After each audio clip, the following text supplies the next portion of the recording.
you become involved in football? I had a daughter who went to Merry Hill School, and the teacher encouraged the boys to play netball as well as football, and the girls the same. And there was a Metropolitan Police competition, which was run every year when the girls first started, and they won their first round. And because they won their first round, they went to the next tournament, and when they got to the next one, somebody from Southwark came along and said, would you like to come and join our league? And the girl that did it with me said, shall we do it? And I said, okay, we'll do it. We did it between us. And so we then took them off every week to play in Southwark.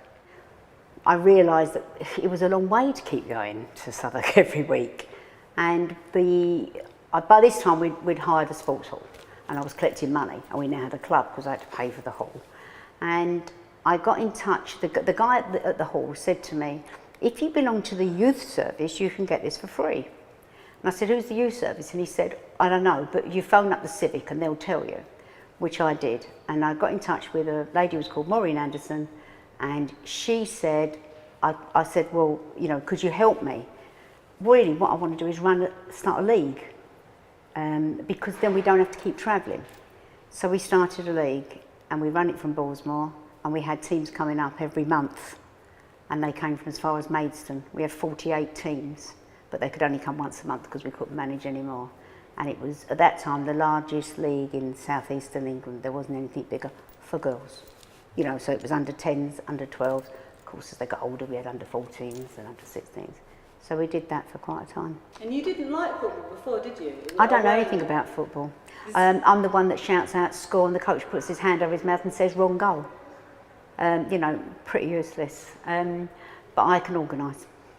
And in terms of prejudices or stick or barriers, did you face it from like the boy or the male equivalent teams? Well, I don't think you've faced it from the boys, but the men. I mean, they would say things like, "They can really play, can't they?" And I'd go, "And why shouldn't they be able to?" You know, I mean, it was very much like that. But the girls, they can't play. It was a man's game. The FA wasn't involved.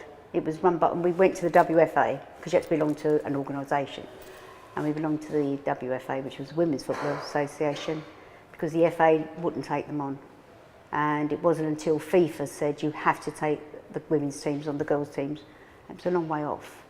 Greatest memory or highlight? I've got lots. Seeing 10-year-olds growing to women. There's so many. When I think about, we used to play Americans at an international, and they used to come and they were immaculate, you know, the braces on the teeth, but the tracksuits with their names written across it, and they had a wonderful outfit, and it was pink shorts, silver grey t-shirt and a jacket with their names on. And I remember standing next to the girl from Millwall, and I said, that is beautiful. And she was the running Millwall. She said, I'm going to get some of those. And she had a kit, because they always had more money than us, a kit made up for it. And the kids wouldn't wear it, the girls wouldn't wear it. So she saw me and she said, they only wore it a few times, they refused. I said, I'll have it if you don't want it, because they would give you kits, you know. And I took it out, and not one little girl would wear it. They went, we're not wearing that. It was pink. That was another memory. Once on the five-a-side, we was organising a five-a-side tournament on the King George V, because that's where we made some money.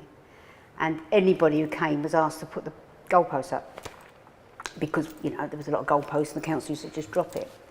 And I saw some girls walking across in some tracksuits. And as they walked across the George V playing girls, I went, oh, great girls, can you go and put those 2 goalposts up? Thanks ever so much. And they came back and I said, and what team are you with? And they went, no, we're just walking through the park. So that was quite a good memory, that was funny.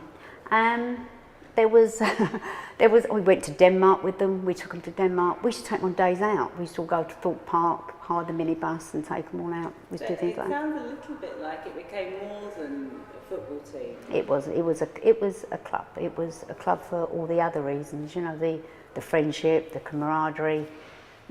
They were little girls that grew into women together in a group. You know, that was. Oh, and the best one of all, I always remember this, was when we actually started to play at Enfield on the pitch, the first time. And the girls came, when they were women, and they arrived and they didn't know where we were. And I haven't got a role, my role is telling everybody else what to do, everybody else on the pitch who knows what to do. And I was waiting in the car park and they rolled up and they parked. and they all turned around to walk onto the George V playing ground. And I said, no, girls, you're playing here.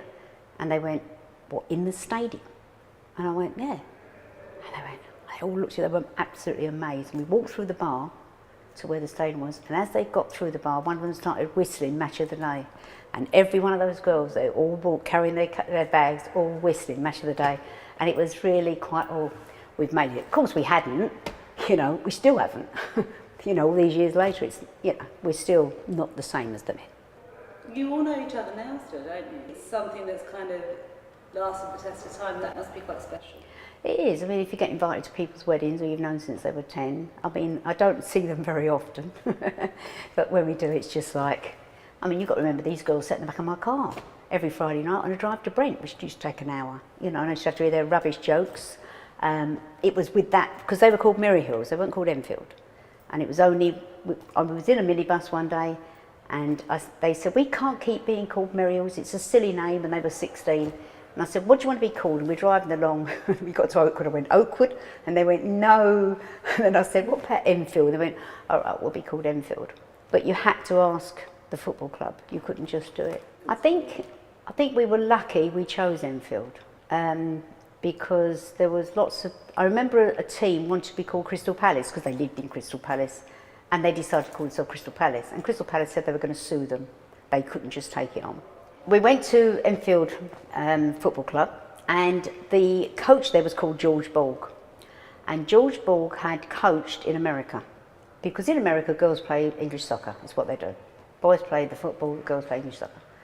And he was very keen to have us. He was very supportive. I remember him using his physio.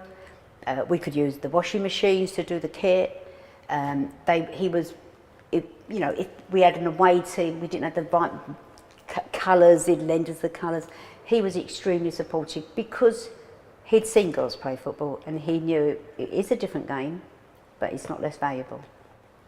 And I think if you'd have gone maybe to other teams, you maybe wouldn't have got as much. Nowadays it's different. They get a lot of, they get money for having a girls' team. It's more expected because the FA now have to get involved in it. But I still think, I'm not sure whether or not they get everything they're entitled to, really. I still think we're on a different level. Does it matter what the sport is? No, I don't think so. Some of the girls that played football also played netball.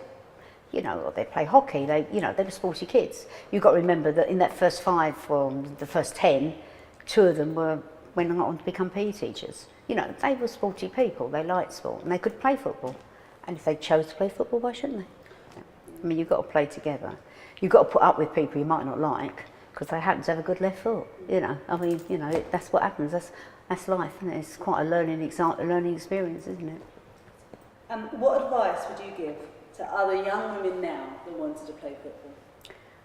I think they want to. I always believe you should do what you want to do. My daughter wanted to play football, why shouldn't she? And if any young girl wants to play football, I would say go to a club that's local to you. You've got to meet friends there. Be aware you're not going to turn professional and earn a fortune, because, it might do, who knows? This is 1984, it's 2013. There's not many women's football clubs that earn a fortune, is there? Some do. Not a fortune, but earn money. I just think it's the fact that you've got to remember at 14 you might not want to do it anymore. And you do lose a lot of girls at 14, because they find boys and they find different things to do. But it doesn't matter, because you've had that experience. You've made friends who you might still be friends with in years to come. And they are friends, they have made friendships forever. And I think it's just saying that you can do anything, really. I remember when we ran the league, we was always short of referees, and when they were older, the girls, I encouraged them to go and become referees, and they were the referees at the five-a-side. And this little girl came up to me from another club from somewhere, and she said, we haven't got a referee. And I said, you had, no, that's a girl. So I said, well, she could be a referee. She said, no, girls can't be referees. I said, well, yes, they can. Girls can be anything they want. And I remember looking at this little girl, and it obviously clicked. And I think that's perhaps quite an important thing, especially in those days, because it wasn't commonplace. It really didn't happen. I had to stand up and say, if you think the pitches weren't open, when we first started playing, we started playing in Enfield, and they needed a bigger pitch. They couldn't play in a hall anymore, and they started doing 11-a-side. They didn't open the pitches Sunday afternoon because the boys played Sunday and Saturday, and they played Sunday morning. They didn't play Sunday afternoon. So I said, can we have the pitch, hire the pitch? The council said, well, we don't open Sunday afternoon. And I wrote back and said, you have to open Sunday afternoon, equal opportunities, you have to open those pitches. And they did, because they had to, they didn't have a choice. We might not have had the changing rooms, but we had the pitches. But without that, you couldn't have played. And that's not that long ago. You know, this was, I don't know, it must have been the 90s, 1990 something, they would have been playing. Yeah, about 1990.